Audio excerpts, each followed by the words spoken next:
Hello and welcome to On the Brink. I'm Nick Carter. Today I'm sitting down with Quinn Thompson, founder and CIO of Lekker Capital, formerly of Maple Finance. We're sitting down to talk about the launch of his fund, his investment strategy, and why the macro does matter for crypto. I know that's a big debate in the industry.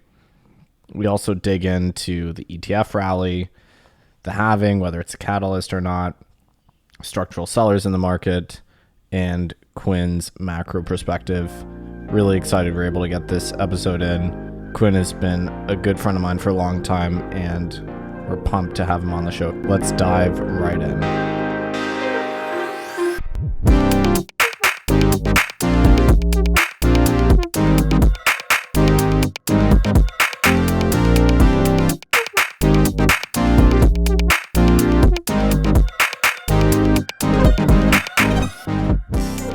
Hello and welcome back to On the Brink. This is a very special episode. I'm sitting down with my friend Quinn Thompson in person in Miami. Neighbors. We've actually never recorded a podcast in my apartment here, so this is the inaugural. It's very clean and tidy, as you'd expect from Nick. I actually cleaned up for you. I appreciate it. It was not at all tidy this morning, so I'm special. It was looking rough. There's boxing gear everywhere. There's still some boxing gear. It's pretty remarkable to be able to record our podcast in the presence of a up-and-coming boxing great. Yeah, I consider myself more of a prize fighter now than a crypto investor.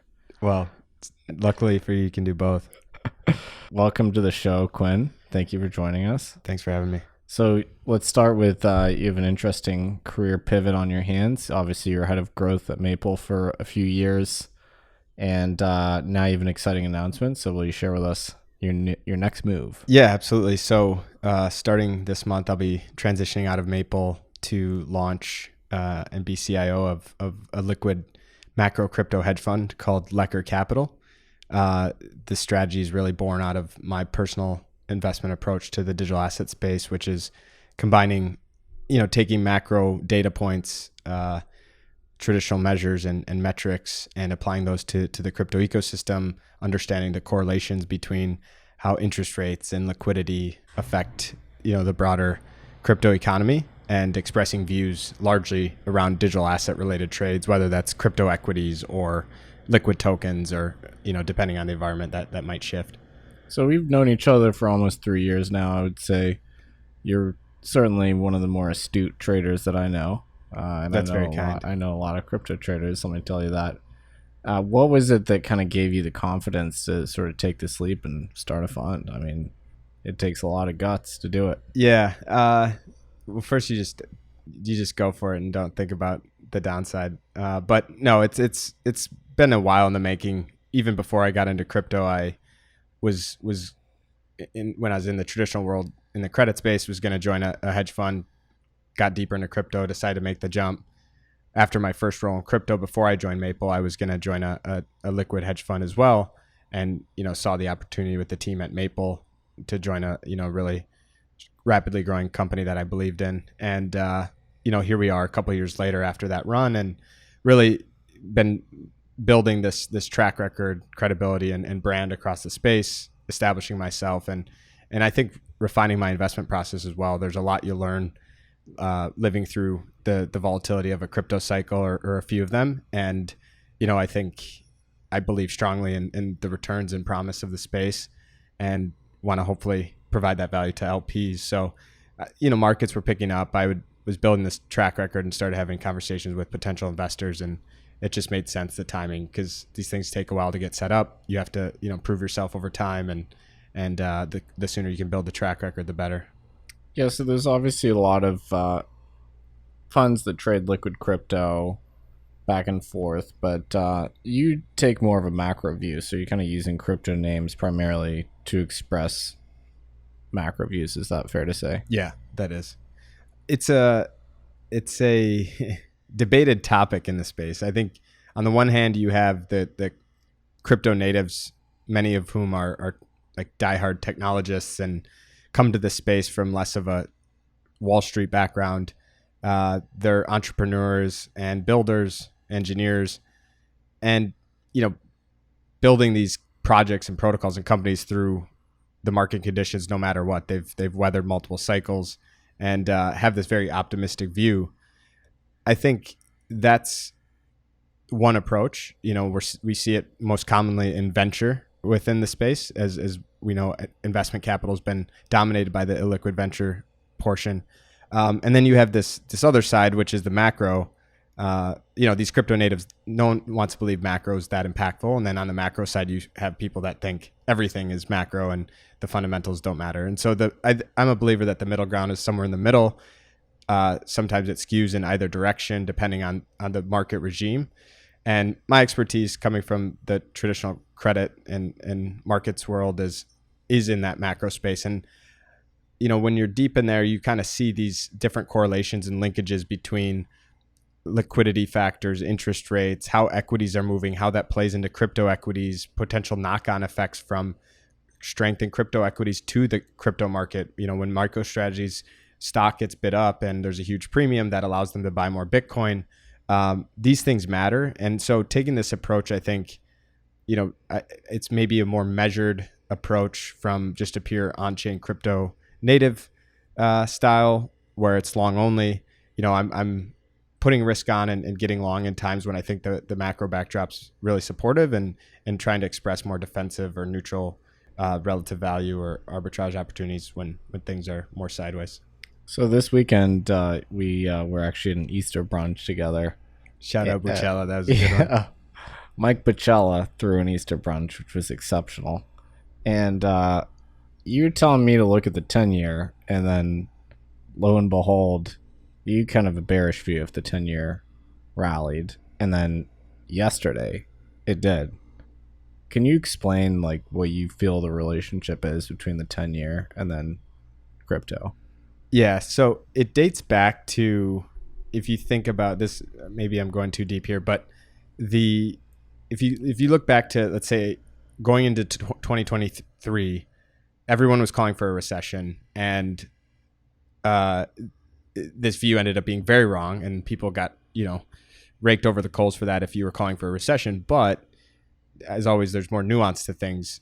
We would have had a recession had the regional banks not been bailed out in March of 2023. And so looking back 18 months, we've had three mini, what I'd call liquidity crises or bouts of trouble for the government, which was October 22. We had the Bank of England gilt crisis where yields shot up. Their pensions were in trouble. They stepped in, the G7 central banks and fiscal figures, weakened the dollar, lowered interest rates, provided liquidity.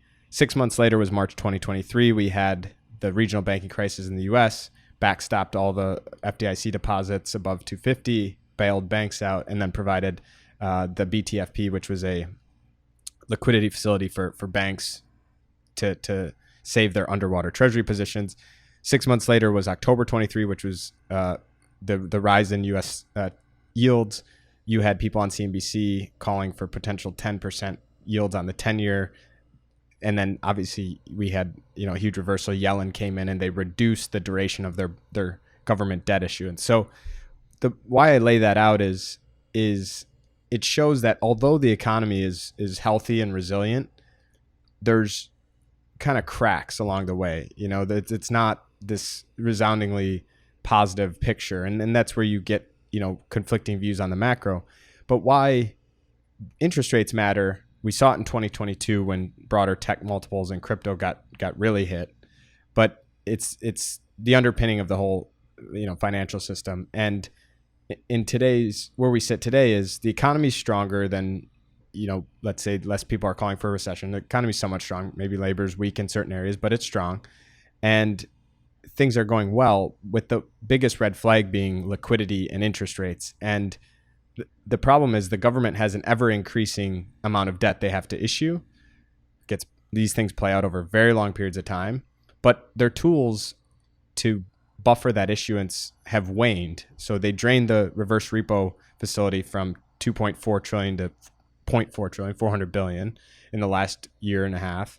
The BTFP that they launched in last March is winding down over the next year. And the TGA, which Yellen used in the beginning of 2023, she ran it from 1 trillion in 22 to zero basically in May 23 without issuing that government debt. So because of the debt ceiling, they spent the $1 trillion in the TGA and didn't issue additional debt. And that was a huge stimulative effect. So you have all these things that have culminated in a stronger than expected economy, a stronger than expected risk asset market. But looking forward, there's still large amounts of debt to issue. There's still, this quantum that has to be absorbed by the market, and ultimately, that's funding that has to come from somewhere. So I'm of the view that overall, it's a supportive time for risk, but why in these acute periods of liquidity or stress and interest rates matter is it dictates how all other assets trade. And as you approach these times where the government has to pick up issuance in Q2, commodities and inflation expectations are higher than they were, kind of in the last 12 to 18 months. It makes it more difficult for the Fed to be dovish and really kind of can stress the treasury market, and that will follow on. Eventually, we've seen time and again the governments step in and calm the markets via some liquidity mechanism, but you have to have these bouts of weakness to provide that air cover for those. So the long end of the curve rallying, the expectation among traders there is that we're due for more inflation and you would require more compensation to hold government debt. Is that kind of the theory? Yeah, that's right. So what has kept the economy strong and all the risk assets strong is liquidity in these ways that Yellen at the Treasury and Powell at the Fed have bolstered markets. The downside for them is that the same things that bolster the economy and stocks bolster commodities and inflation. And all of that easing or looser monetary policy is good until it stems and brings inflation back and causes commodities to increase and then forces more restrictive monetary policies. So in this window of people calling it the Goldilocks, where everything looks good, there's not a lot of inflation, it's important to peel back under the hood where commodities are stronger today. The rate of change of inflation is no longer going down. It's actually inflecting. Mm-hmm. There's still the same amount of large debt numbers to issue and less buyers. So that's the market expectation, I think, is that, as inflation expectations are strong, this is a liquidity drain on net and higher long bond yields. A steeper yield curve is needed to compensate. And how do you feel about the fact, and how unprecedented is this, that inflation is still running ahead of the target, and we are what's the market's pricing in cuts in June, I think? Yeah, it's not that unprecedented when you look back at how these things play out, because it's all incentives.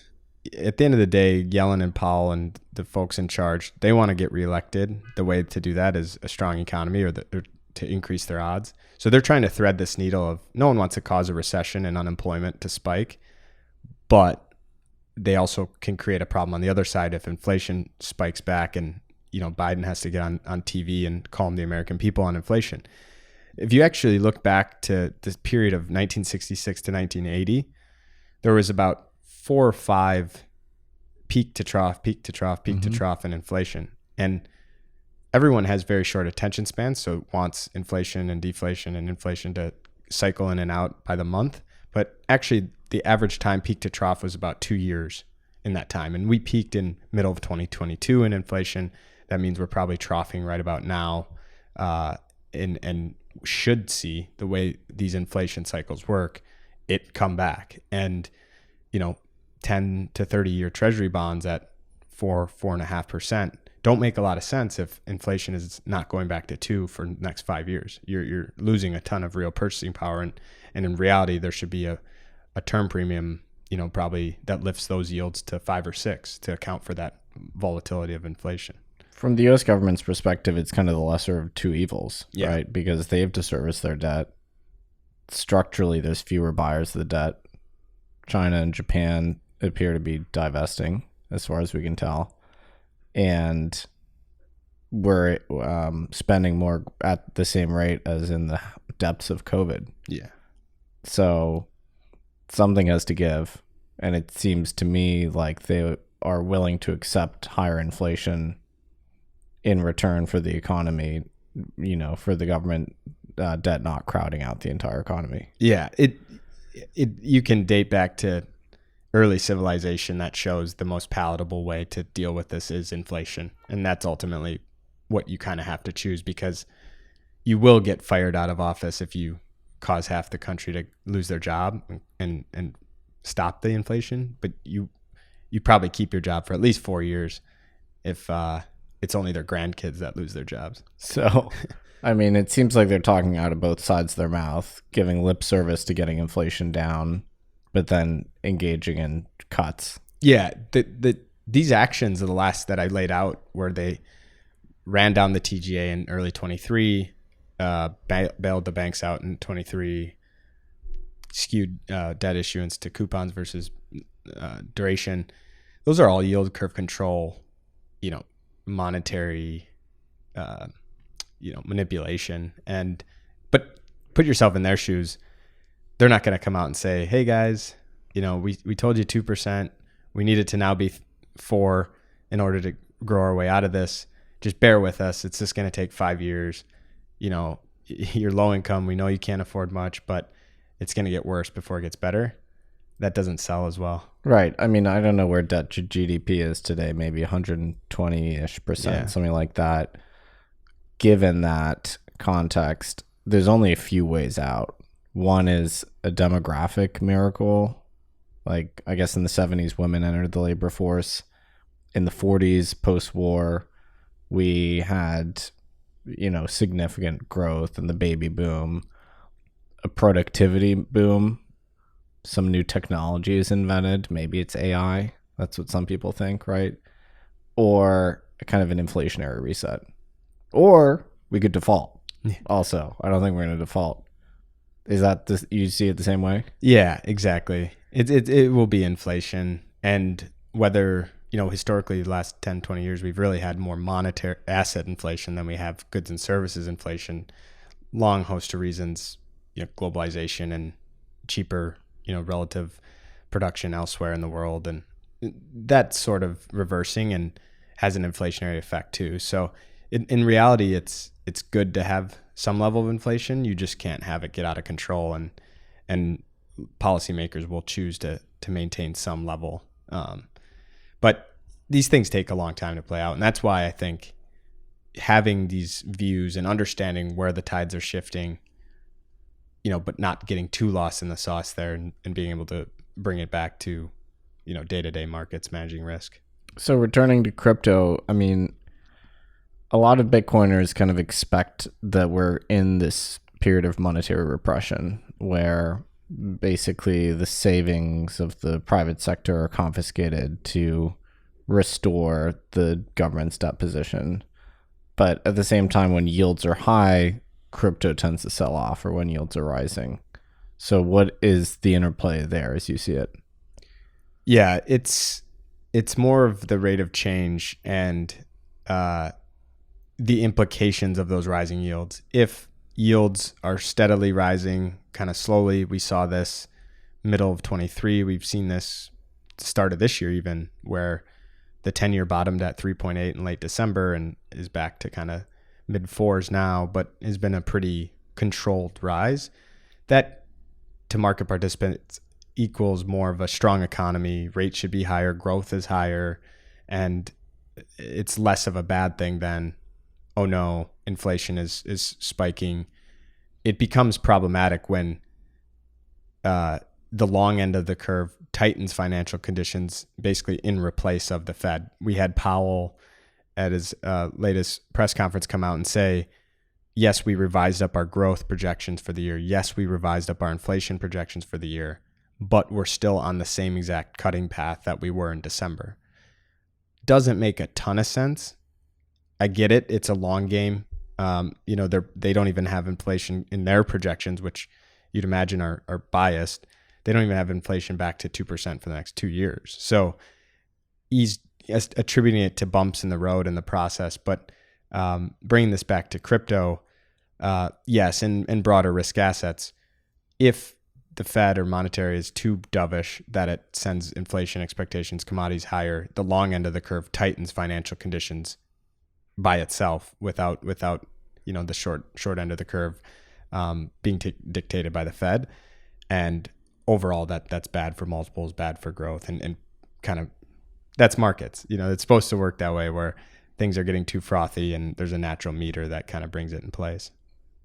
This is a big debate, obviously, we have in the industry, whether Bitcoin is analogous to gold, which some people describe, I guess, as a negative rates hedge, or whether it's more analogous to the NASDAQ. We were having a conversation this weekend. You said it could be both. Like, what's your mental model there? It's dependent on the regime. Crypto, in some ways, is lucky that in Bitcoin, let's focus on particular, can take the shape of this shiny new technology that everyone wants their hands on. Then it looks more like the NASDAQ. Animal spirits are high, sentiment is high, confidence in the economy and growth is high, and people are looking, to go further out the risk curve. Where it can be more like gold is in a monetary debasement hedge type of situation, negative real interest rates. And an example that could have been October when Bitcoin bottomed in August, kind of September, and started moving while the equity markets were falling. The NASDAQ was falling through the end of October, but Bitcoin was moving from end of September, a month before. And that was more what gold was doing as well. We had the invasion of Hamas in Israel, some geopolitical conflict that caused gold to rise. And we saw Bitcoin, express a flavor of more gold-like tendency there. Let's see. It kind of shape shifts between the two depending on the broader market regime. I think the optimal case for Bitcoiners and crypto is if Bitcoin starts to trade more in line with gold, that will tell you that it's more legitimized, cemented into the financial system, trades with more purpose and correlations, because that's what I think most people agree it to be. But for until the technology is more mature, it's always going to have this flavor of NASDAQ and tech. Yeah, I mean, the kind of onlookers will kind of disparage Bitcoin sometimes by saying, look, it looks just like the NVIDIA chart. So you're not getting any unique exposure that you can't get through large cap. Yeah, that ignores the chart. Looks good, I guess, if you put them side by side. But if you run the regression analysis, they're actually on a daily basis and weekly and monthly basis, there is actually quite a significant dispersion there, and provides a valuable portfolio, hedge or uncorrelated exposure. What do you make of the meme coin frenzy to start the year? I mean, that's all anyone's talked about. What does the rise of meme coins so quote unquote early in this cycle tell you about the nature of crypto markets? I think it's a balance between, I hear both sides, which is, this cycle, crypto participants have gotten smart. They know that the ultimate thing, that the ultimate and final boss of assets that people speculate on in a bullish environment is meme coins. They go from Bitcoin to ETH to Sol to altcoins, and then the final is meme coins. So having lived through that, market participants are like, let's just go to the final thing we know eventually is going to rip the most. Meme coins. I hear that, but you can't look the other way and say, okay, we actually might be farther along in this cycle than people would like to expect or like to admit that we are. So I think there's a middle ground. I see merit in both sides of it. The most important thing is the fact that they are one of the most true forms or signal of froth in the market. And the second you start saying, okay, this is a risk, it's popping up, they can go on for 1 month, it can go on for 3 months. But when you start talking about it and you get your friends that are like, no, I think those signals have deteriorated over time and predictive value, that's when you kind of know, okay.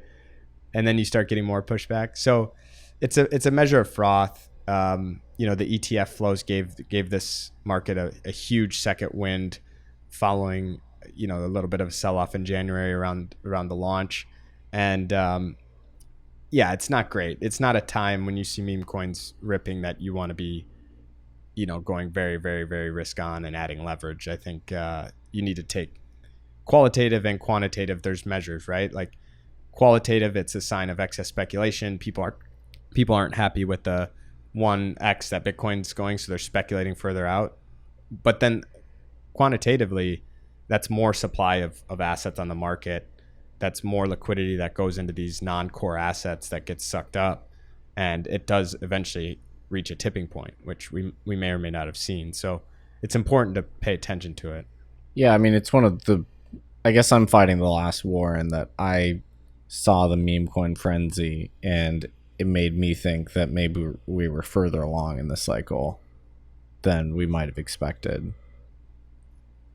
I think that's true. But maybe this cycle is different in the way you mentioned. There's an anticipatory effect from the kind of market veterans, and so they anticipated the meme coin frenzy by diving in, even if there isn't a lot of external new retail interest in crypto. Yeah, I think exactly. I think it's both, because one other thing about the cycle that's been different is you look at the median or mean drawdown in Bitcoin. Let's use an example. 13 to 15, it might have been 80%. 17, 18 might have been 50%. 20, 21 might have been 30 to 40%. In this cycle, we've really only had 15 to 20-ish% drawdowns. And I think, one of the things I talked about with the ETF is that it's over a long-term vol dampening, because opening up this new line of capital access, the ETFs, you bring in a structural buyer. That buyer might be $0 someday, might be $100 the next day and minus 50 the next day.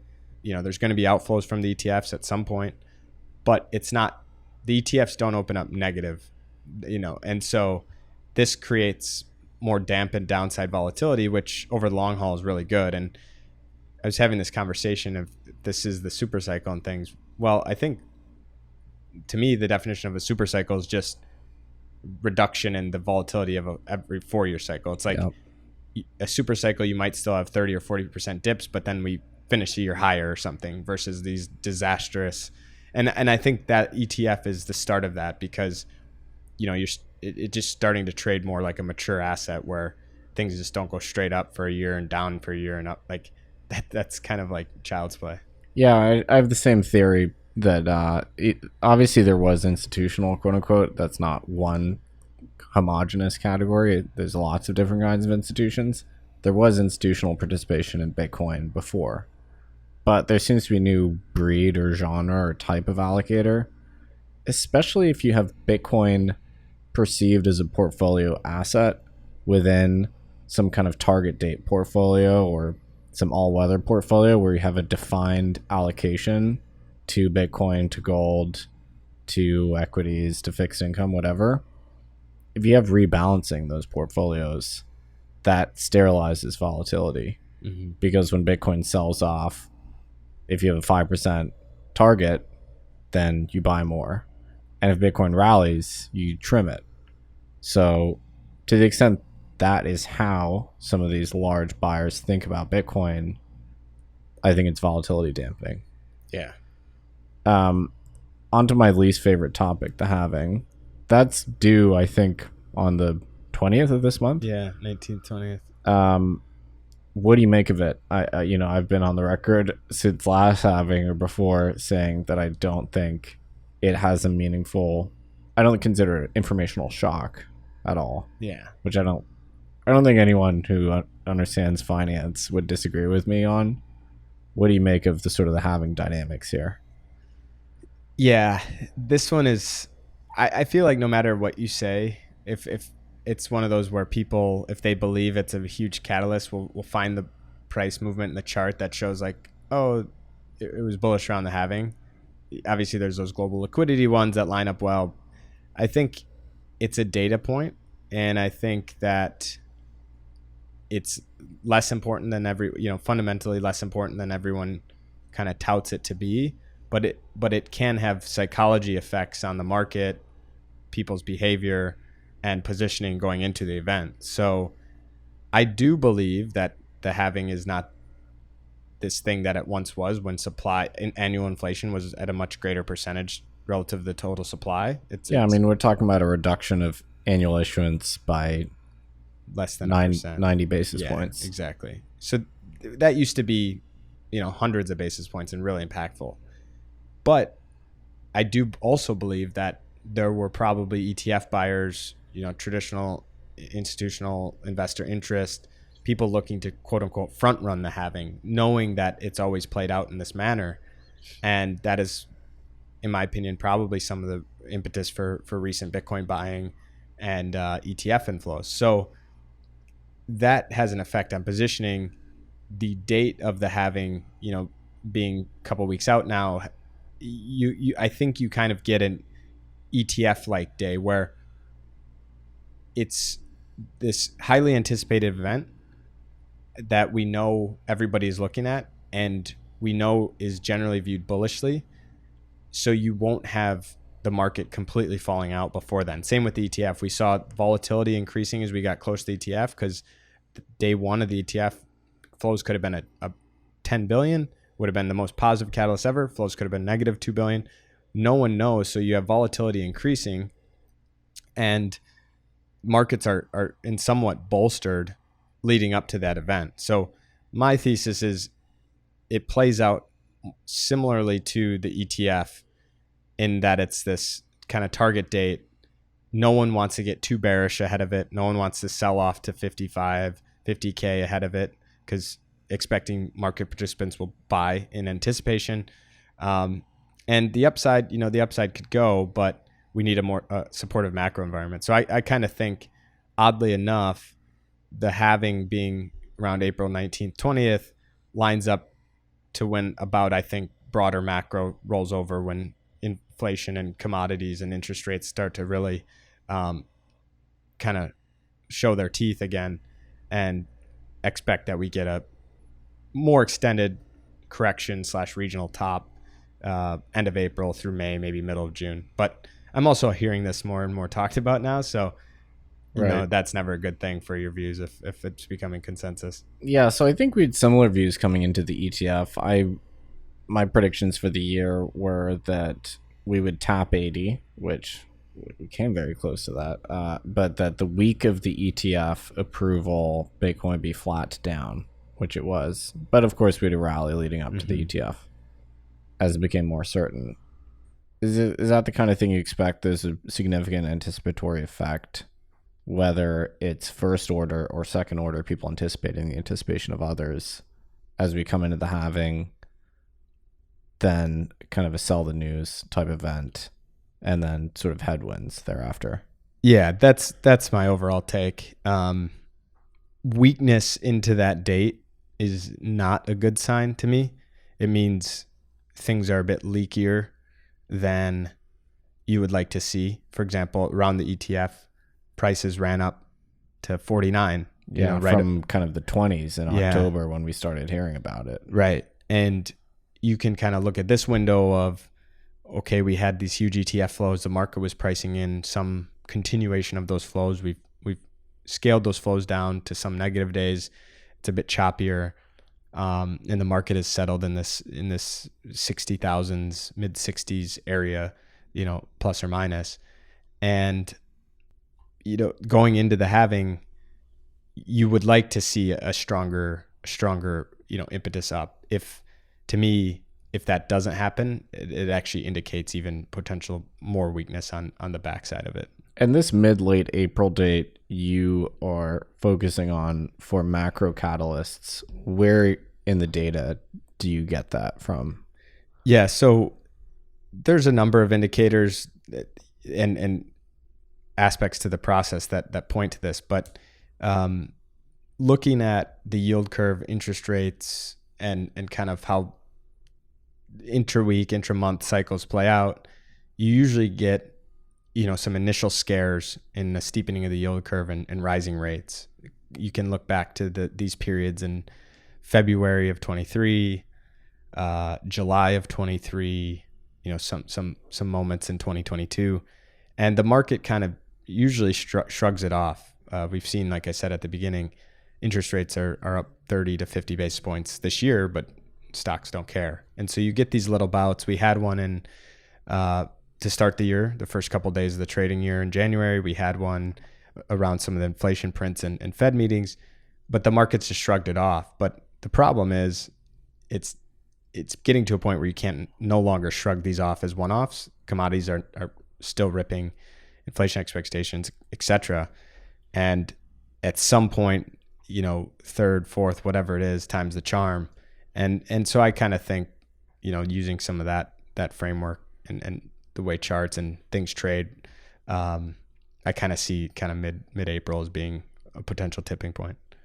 On to another controversial topic, Microstrategy. It's become kind of a beloved retail stock, surprisingly to me. Honestly, I thought post-ETF, the premium would compress significantly because Microstrategy was this public listed liquid name that you could trade as a proxy for Bitcoin.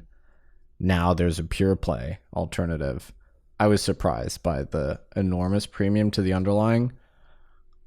MicroStrategy, a lot of defenders on crypto Twitter now. What do you make of the enduring significant premium there? This one is kind of near and dear to me because actually is some of my first most viral pieces of content. I started writing about this last summer, and my whole thesis dating back, this was in July, was the trade that's bad for MicroStrategy, but actually good for the ecosystem, which is the ETF. And no one needs that proxy anymore.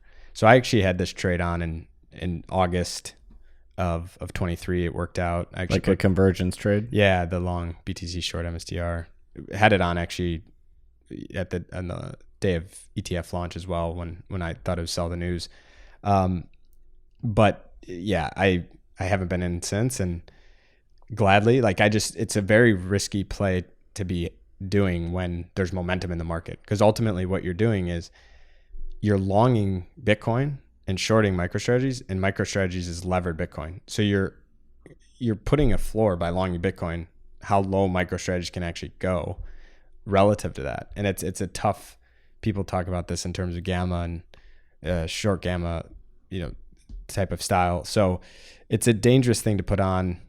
The timing, can obviously be very lucrative. We know that rational people are not paying $2 for $1 Bitcoin exposure. Like that, this happens all the time, GameStop, etc. It's fully in meme or whatever you want to call it territory. But this can last for 6 months. It can last for a week. There's a lot of underlying factors that make it a risky trade. So not something I want to go near when people are talking about it, to be honest. I think it's funny because the higher that goes, the more Bitcoin they can buy. But we've seen them pause issuance here because I think there's some issues around how much equity they can issue without diluting, control for Saylor. Yeah, Matt Levine had a good column about this yesterday as well, where he talked about meme stocks, and there's oftentimes no structural way to bring them in line with sort of the fundamental, whatever the fundamental is of GameStop. With MicroStrategy, it's just costly to short. Yes. So it's not trivial to actually achieve the convergence. Yeah, it's prohibitive to express a short position from a collateral and cost basis, and really just you're playing with fire. I think typically for all the crypto equities, they're usually anywhere from 10 to 20% of float is in short interest, and that's kind of tinder for a potential. You get one sovereign buying Bitcoin, or you get one type of these upward risk headlines, and you can be having to cover that really quick. Do you buy this theory that there was a large fund that had this trade on and they had to cover their shorts on MSTR, which is why it rallied like crazy? I don't know. I've talked to my knowledge, a lot of the people that have engaged with this type of trade or looked at it, and they're all still alive and they all see the risk. So I tend to think it's more of a market dynamic you just get these squeezes. There's such great short interest just from everybody, not just one fund. But you might have had it. I'm sure people lost money on it. I don't know of any blowups though. Yeah, I know people like to think that these professional fund managers are blowing up all the time. It's like the headline whenever there's like a down 1% day in stocks. It's like, who blew up, on Twitter. So two structural sellers, maybe. GBTC and today everyone's in a tizzy over Silk Road. Potentially the government sees some Silk Road coins that were stolen from the Silk Road, I think. And they sent a Satoshi or something to Coinbase Prime. What do you make of these two possible catalysts? Obviously, everyone knows about GBTC. What's kind of the lingering effect of GBTC on the market in your view? Yeah, we talked about dampening volatility, people rebalancing. That's a case number one that crypto participants are, they're seeing when prices are ripping, GBTC outflows are higher, prices are coming down, GBTC outflows are less. So that's an example of people taking this more measured, non-crypto native like approach to managing risk and rebalancing. There's a finite number. Well, as long as if Bitcoin price goes to infinity, that number can go up to infinity. Yeah, it doesn't seem to be working. GBTC's AUM is up this year. It's safe to say by now most of the structural sellers are out. We had the different bankrupt estates, the Genesises, the FTXs, all these. So I think we're past that meet, but it's also unknown how much of the GBTC sales are recycled into the other ETFs for lower fees. So that's a data point the market doesn't have and isn't all that bullish. But I expect that the outflows kind of asymptote at some point, and that's just going to be the steady stream. But what's the important thing is, as a percentage of total ETF assets and total flows, this will reduce over time, but just definitionally. So I think that's the thing to look forward to. On the government sales, the best strategy there has always just been buy the rumor, because it's never that bad. And for all we know, the government, wants to accumulate as much Bitcoin just like everyone else. And these sales have been anticipated for years. They never really come to fruition. Even last year when they actually did execute some, they didn't follow up even after saying they would. So that's kind of one where you like to get long that hysteria. All right, Quinn, you're my markets maven. Thank you for joining us. This has been fascinating, and best of luck with Lekker. Thank you so much.